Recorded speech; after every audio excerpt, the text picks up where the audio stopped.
Hello students, welcome to my channel. Students, आज हम करने जा रहे हैं कॉमर्स का एक और important topic, difference between internal check and internal audit. पिछली वीडियो में मैंने internal control and internal check के बीच में डिफरेंस बताया है। अगर आप चाहें तो वो वीडियो भी देख सकते हैं। चलिए ये वीडियो स्टार्ट करते हैं। तो पहला डिफरेंस है मीनिंग। जैसे कि मैंने पिछली वीडियो में भी समझाया है इंटरनल चेक का मीनिंग कि बिजनेस के काम को ऐसे अरेंज किया जाता है कि वन पर्सन का काम अनदर पर्सन द्वारा ऑटोमेटिकली चेक किया जाता है। तो इस सिस्टम को जो ऐसे हम अरेंज करते हैं उसे इंटरनल चेक कहा जाता है।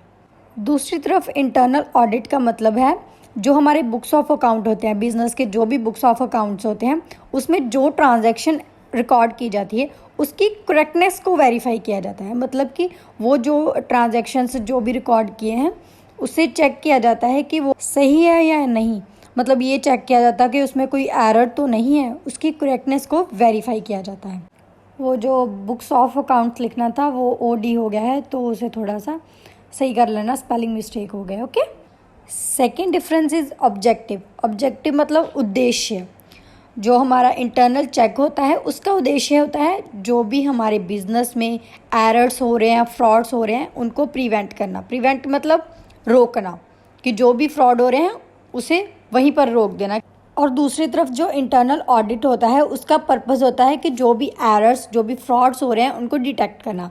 डिटेक्ट मीन्स उनका पता लगाना कि किस अकाउंट में, किस ट्रांजैक्शन में कोई एरर है, कोई फ्रॉड हो रहा है, उन सब का पता लगाना। Third difference is report.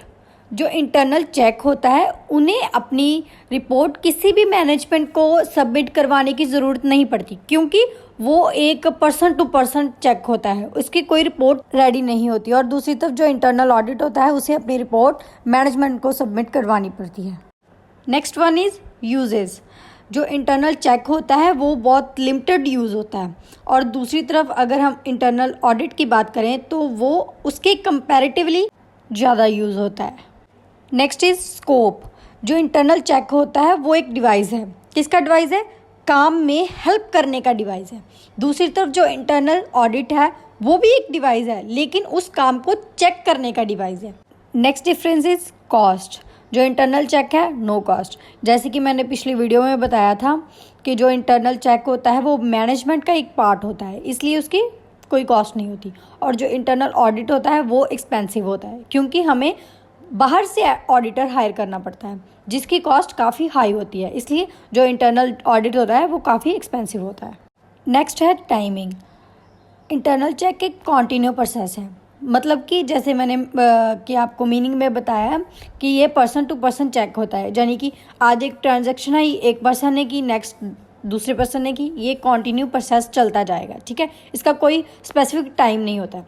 और जो इंटरनल ऑडिट होता है वो तब किया जाता है जब अकाउंटिंग ट्रांजैक्शन का सारा प्रोसेस फिनिश हो जाता है, तब ऑडिटिंग का प्रोसेस स्टार्ट किया जाता है। Last but not the least difference is involvement. जो इंटरनल चेक होता है उसमें नंबर्स ऑफ पर्सन की नीड होती है, यानी कि एक पर्सन का काम खत्म हुआ, दूसरे, जैसे कि मैनेजमेंट में कितने एम्प्लॉयज़ की ज़रूरत होती है। कोई भी मैनेजमेंट है, किसी भी बिजनेस में जो भी मैनेजमेंट है उसमें नंबर्स ऑफ एम्प्लॉयज़ की ज़रूरत होती है।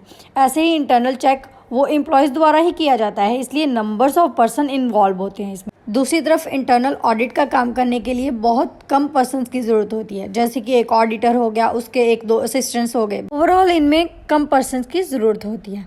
So this is the end of the video. अगर आपको वीडियो अच्छी लगी है तो इसे लाइक, शेयर और कमेंट्स करना। ऐसी और वीडियोस देखने के लिए चैनल को सब्सक्राइब करना। Thank you.